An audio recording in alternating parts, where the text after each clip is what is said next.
I'm Amber Wise. I am a cannabis scientist, and I'm here today to answer your questions from Twitter. This is Cannabis Support.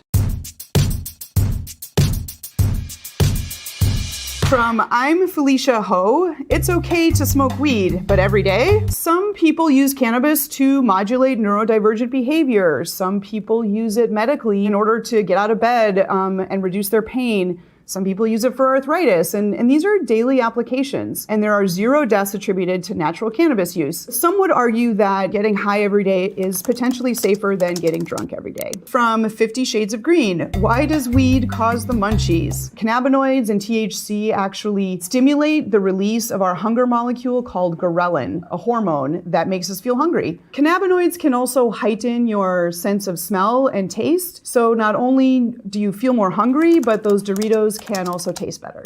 Next up, Rapid R&R asks, did you know the human body naturally produces cannabinoids? The thing is, our body does make cannabinoid molecules, but they're not the same ones that the plant makes. These molecules regulate almost every aspect of our biochemistry: mood, sleepiness and awakeness, how hungry you are, your metabolism rates, your energy levels. We call this now the endocannabinoid system. The reason that we react to the cannabinoids that the plant makes are because those molecules also bind to the same receptors that our body has in our endocannabinoid system. From Terrible Tony, is it me or is the weed out here getting stronger? Humans are now selectively breeding cannabis and have been for a long time to make more cannabinoids in the flower. Flower from 30, 40 years ago has fewer cannabinoids than the flower that's being grown today. You might be going into retail stores and seeing, a couple of years ago, labels saying 25% total THC in flower. And now we're seeing 35 or maybe 40% or even more than 40%. Those numbers are not real.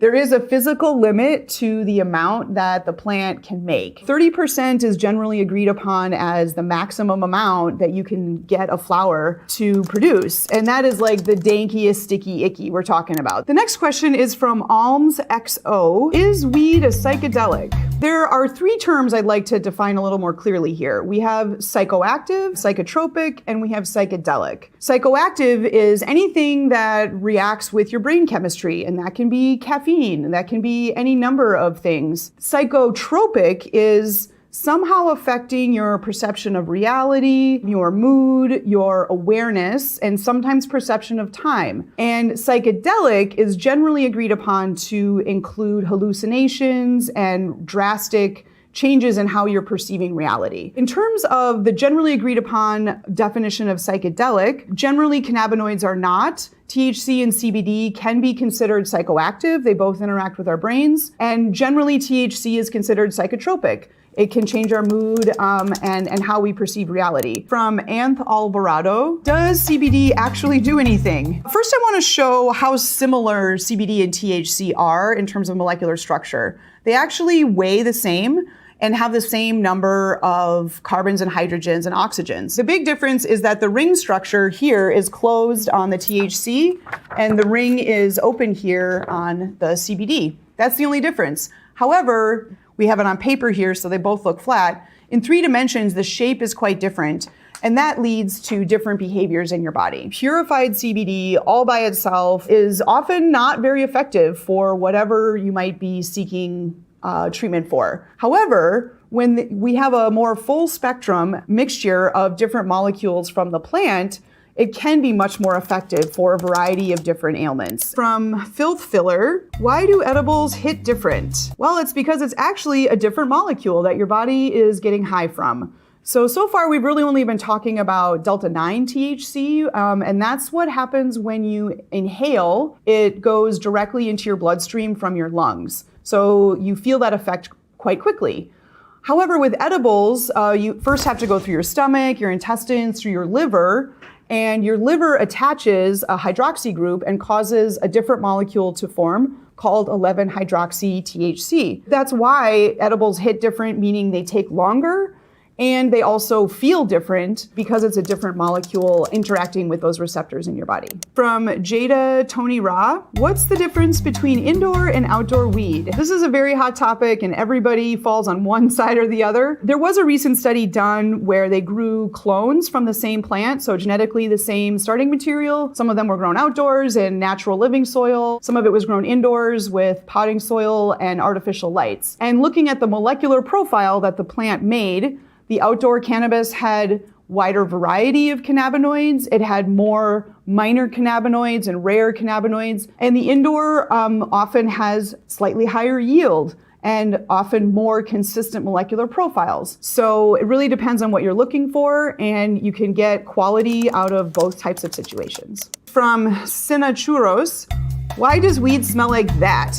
Cannabis has that distinctive smell, and different strains do smell differently, but you can often say that that smells like weed. Well, the answer is terpenes. Terpenes are one of the most widely found molecules in the plant kingdom. All kinds of plants and herbs and spices and pine trees have terpenes in them. THC and CBD actually are odorless, and in fact, the drug dogs that are used to detect cannabis are trained on terpene molecules. And that skunky smell in cannabis is actually due to sulfur-containing compounds that were just very recently discovered. From Robbins Group LLC, what are cannabis trichomes and why are they so important? Cannabis trichomes are actually only found on the female structure of the flower, and the trichomes are where all of the cannabinoids and terpenes are synthesized in the plant. If you zoom in, you'll see these trichomes are these tiny little mushroom-shaped structures, and within that round part at the end of that stalk, that's the location that the plant actually makes the cannabinoids, THC, CBD,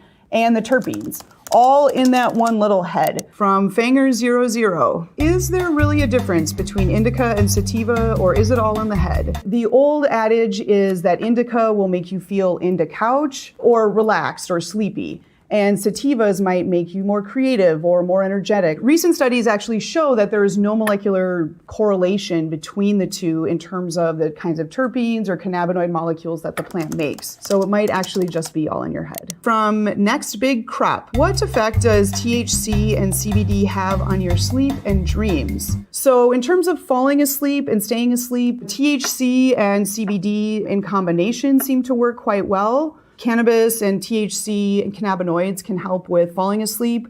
In terms of dreams, there is evidence to suggest that THC reduces your REM cycles, which is the part where you remember your dreams occurring. But long-term users of cannabis who stop using do report very vivid dreams coming back after they're stopping using cannabis. So there is definitely some effect on what we remember during use and after we stop using, but we don't fully understand the mechanisms there. From Optimal NT1, why does marijuana have THC? And the plant doesn't actually make these molecules for our benefit. The plant benefits from making these molecules, what we call secondary metabolites, something that are not needed for fundamental growth and function of plants, but perform another function. There is evidence to suggest it protects against UV rays, it protects potentially against pests, and also things like antifungal and antimicrobial properties. Amy99, why does weed make you high?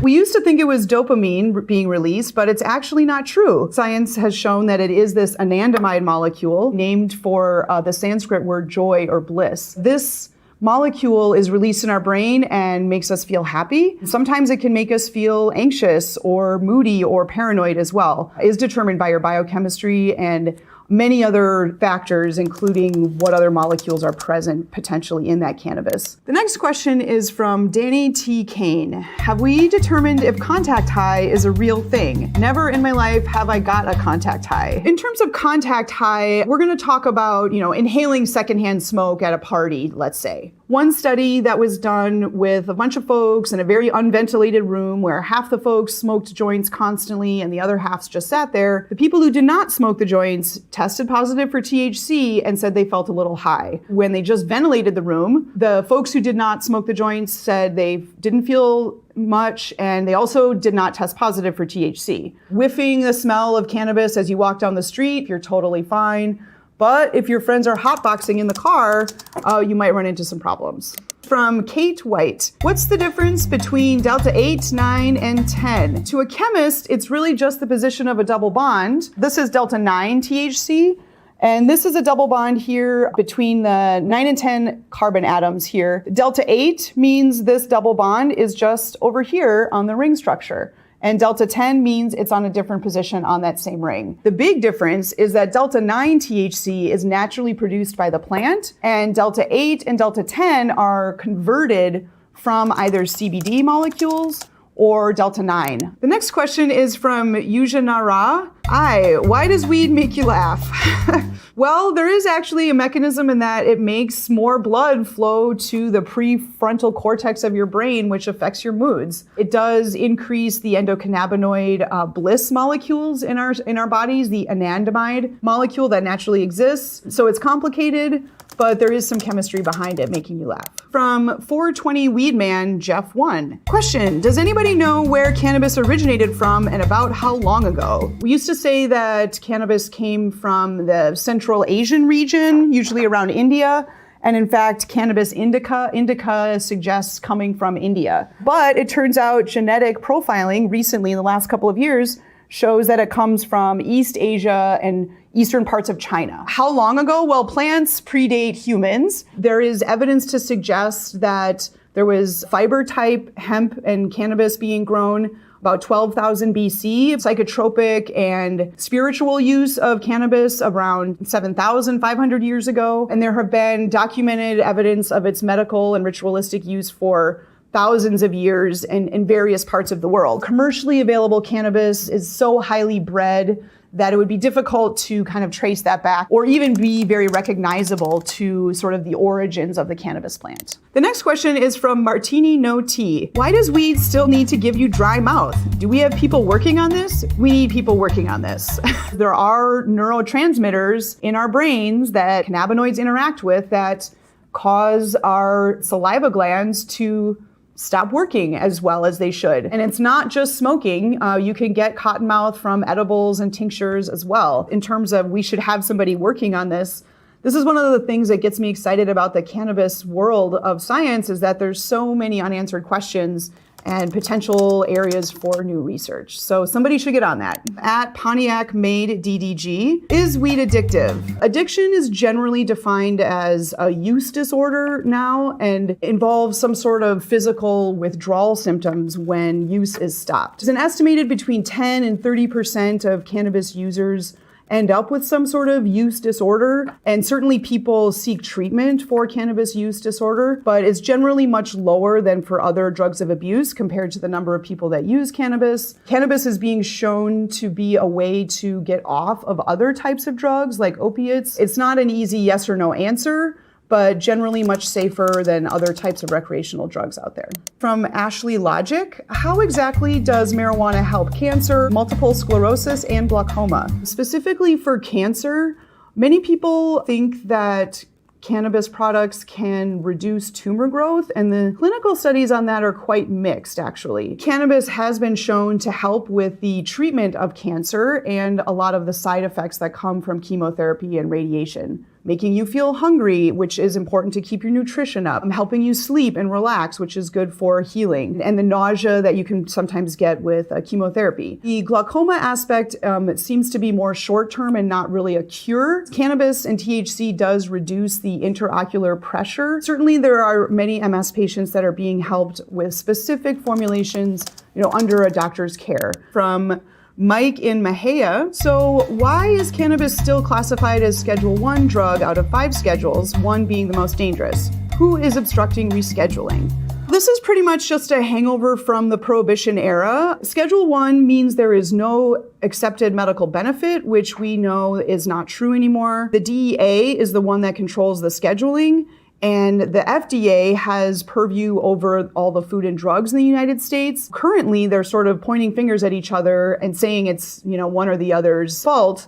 But it is important to remember that rescheduling down to a different number on the scheduling scale is different than descheduling, which is removing it altogether from the scheduling scale. In my opinion, it would be better to deschedule altogether. If you have it on the numbered schedule scale, that pretty much limits it to pharmaceutical and prescription applications only. And there are also legal and social justice issues that are wrapped up in the scheduling system versus removing it from that list altogether. From Fat One Bear, why does weed turn purple? These purple molecules are due to molecules called anthocyanins. A lot of plants produce anthocyanins when they are in cold environments. Anthocyanins are also known to be UV protectors. So when there's too much sun, these anthocyanin molecules can absorb some of that extra UV energy. So often we see more purple plants when it's colder and more sunny, and they can revert to being more green when it warms up again. But some of it is also due to genetics. From River Rock Co., what's the difference between resin, live resin, and rosin?